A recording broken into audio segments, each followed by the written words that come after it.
and let the roast begin.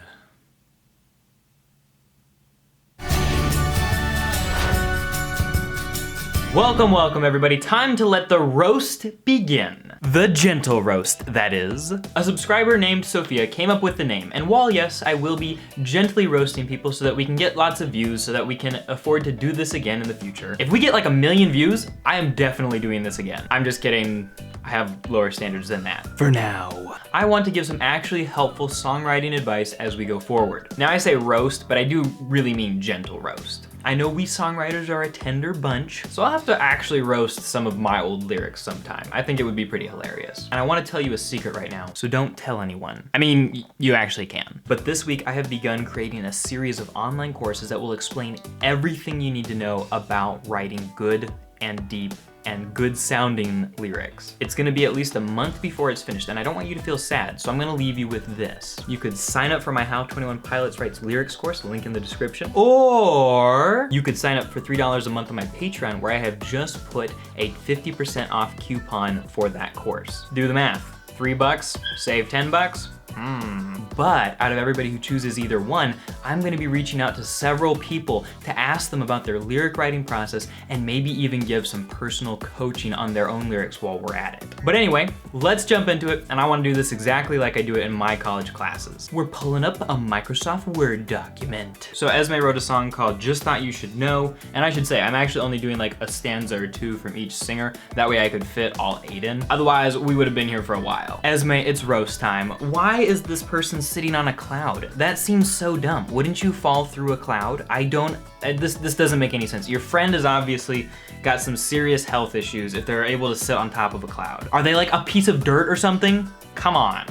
This isn't even realistic. Roasted. But seriously though, I really like that last line in particular. Follow the light, it just might guide you home. The consistent I sounds make it sound pretty cool. I think the description is clear. I see how you care for your friend, and it really comes through in the lyrics. I see what you're doing with the cloud metaphor, but it is a little bit of a cliche, so if you're going to use that image, I would recommend using more images like it so that it stays consistent through the song, rather than just like one random cloud popping up here or there. And the ends of the first 4 lines all rhyme very, very closely: before, chore, bore, ignore. And that may be a little bit too simple or obvious. I would say 50 years ago, people could get away with rhymes like that more easily, but nowadays we want more imperfect rhymes. A rhyme like form or hoard, where it's close but not quite there. It's just a little bit more interesting to the brain. All right, Lydia, it's your turn, and your song is called Today, and I wonder if that's not a play off of Tyler Joseph's Not Today, because Not Today is basically saying no to depression, and this song is saying, I'm gonna close the blinds today and kind of say yes to depression, whether that's a good thing or not. Let me know in the comments if I got it right. I'll close the blinds today, lock myself away. All right, first 3 lines. I'll close the blinds today, lock myself away from the world I didn't choose to be in. Lydia, come on. The 1970s called They Want Their Existential Angst Back. The world I didn't choose to be in.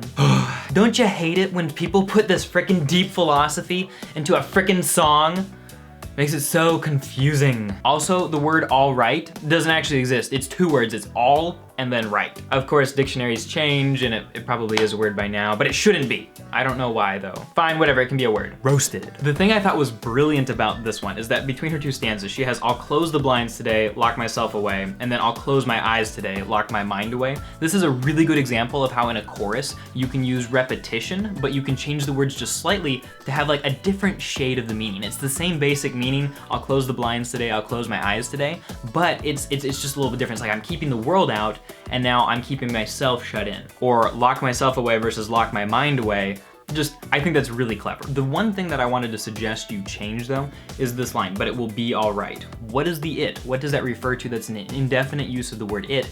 And while, an English teacher might be like, that's not good in an academic paper, in creative writing, it represents a missed opportunity to be even more vibrant and to come up with a noun or another word that fits there and makes us see the picture even better. All right, Zion, time for ice and burns. Burns, that's what I'm gonna do. You're gonna need to ice this burn. Oh, look at these last 2 lines. To ice our burns, to ice our burns. Gosh, repetition. It's basically a Katy Perry song. So repetitive. Oh my goodness, how terrible. Roasted. Honestly though, when you have a cool word picture like that, sometimes it bears repeating just because it's so cool. I really like the line, we live in a world where everyone has it worse. It kind of helps us to put it in perspective, but also is a cool picture. But I wish you had been more specific with the line and say that we hurt. What do you mean by that? Can you be more specific? Can you be more clear? Can you come up with a cool metaphor that makes that picture a little bit more tangible? Hurt is such a broad word and it's overused so much. I would love if you would connect it to some sort of fire imagery to go with the word burn. All right, Josiah, you didn't give me a title, so I titled it Untitled. Roasted. You let your heart decide the way? Come on, man. Hearts can't decide the way. It's a freaking beating organ. It just pumps out blood. It doesn't have a map. Dude, you need to get a better GPS. The reason I picked this one was because of the second line, a shadow of a shallow man to lead the way. That is really cool. Not only the alliteration, but the idea of following your shadow as maybe like the sun sets behind you. It just drew a really vibrant picture in my mind. What I didn't like so much was the fourth line, but not in the same way,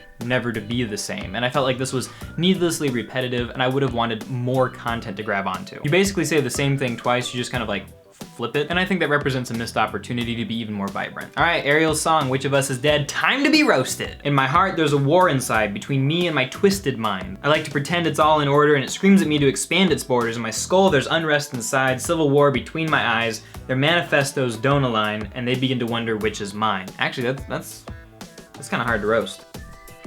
Ha! I've got it, twisted mind. That's a cliche. Civil war between your eyes, I'm pretty sure most people call that a unibrow. Yeah, see, that's kind of a civil war between my eyes right there. Either that or maybe this red mark. Roasted. But seriously though, I really liked this one and the imagery that you put together. It definitely felt influenced by 21 Pilots. I will say in the first line you say, in my heart, there's a war inside, and you use the preposition that connotes something being inside of something else twice there. And that's kind of nitpicky, but I would fix that. The imperfect rhymes between inside and mind, and then order and borders.